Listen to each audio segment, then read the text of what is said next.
'n man wat hoegenaamd nie verveeld was hierdie week nie, want daar was so baie nuus gebeure. James Kemp van Pretoria FM, baie welkom hier in die ateljee. Hoofnuus, ja. Hoofnuus natuurlik die onstabiliteit by die OBK. Nou, onstabiliteit by staatsbeheerde instellings is nie 'n nuwe ding nie, maar hoekom tref hierdie een spesifiek anders?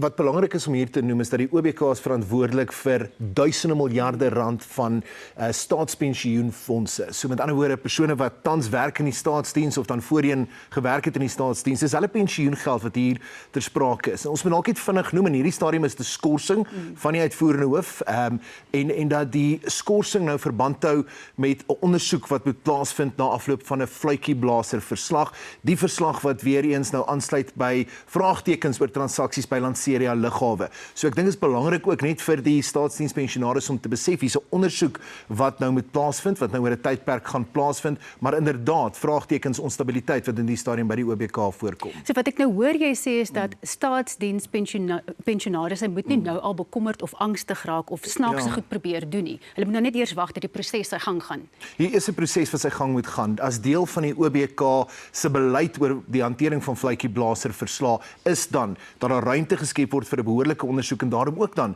die skorsing van Patrick Mdledle. Dit is wat in die stadium die geval is. Maar hier was toe nou 'n baie interessante ontwikkeling of verwikkeling en dit is dat die gedragsowerheid vir finansiële dienste instellings het gesê hulle gaan nou 'n ondersoek gelas na die gebeure by die OBK. Nou wat sou tegnies kon gebeur as hulle bevind dat daar, kom ons sê nou maar, korporatiewe wanbestuur was of enigiets wat nou nie strook met wat die owerheid wil hê mens moet doen nie. Ja. Kyk wat ons moet eerstens sê is die rede daarvoor is hulle sê maar hier's onstabiliteit wat leierskap betref. Hier's onstabiliteit wat die bestuur van die instelling betref en daar's ook 'n gebrek aan deursigtigheid. Dis van die drie dinge wat hulle sê belangrik is om te ondersoek. Wanneer die gedragsowerheid vir die finansiële dienste sektor sê maar hier moet ondersoek ingestel word, dan is dit inderdaad iets om van kennis te neem en kan daar ingrypende maatreëls in plek gestel word om te verseker dat daardie pensioenfondse na behore bestuur word. Nou kom ons kyk aan na die Madlanga kommissie. Dit is 'n haas wat ons nie gaan vang nie, het een van die kommissarisse gesê, want daar is nie die heeltyd siekbriewe wat ingedien word wat natuurlik die verhore van die Madlanga kommissie net verleng. So hoekom gebeur dit en hoekom word mense toegelaat om dit te doen? Die jongste voorbeeld was die afgelope maandag, Andrea Johnson, sy staan in die stuur van die ondersoekdirektoraat na korrupte bedrywighede en sy het net eenvoudig met die aanvang van maandag se sitting deur haar regsverteenwoordiger 'n siektebrief ingedien en gesê maar